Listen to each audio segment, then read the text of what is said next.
The inner word. Light. Truth. The divine spirit instructs you correctly, and if you allow it to speak you cannot live in error, for then God himself will reveal the pure truth to you through his spirit. He will give to you what you ask for or what you need. For he gives with love and wisdom as it benefits each person's soul.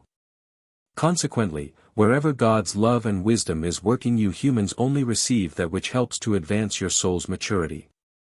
And at the same time the attribute of divine activity is shown, if it helps the soul to progress, if it therefore has an educational value so that it helps a person to attain perfection. You can use this as a guideline if you are in doubt as to whether you should accept something as divine activity.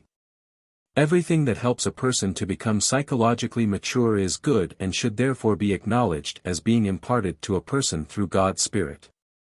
Nevertheless, it still has to be scrutinized in which way God's Spirit has affected the person who wants this spiritual information to be acknowledged as divine revelation. God's Spirit puts thoughts into order, in a manner of speaking, it enlightens a person's thinking, and thus he can't help himself but to think and speak as is right.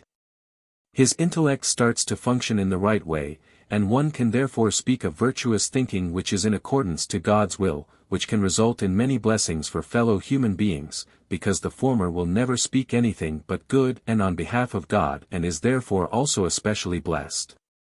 And God will always guide his thoughts correctly if he wants to speak on his behalf and his kingdom. Hence, the divine spirit certainly works in every person, yet not so conspicuously that God expresses himself through a person's mouth, that therefore the divine voice itself speaks in a person, who indeed speaks on behalf of God and his kingdom, yet not as an obvious instrument which is consciously of service to him. Amen.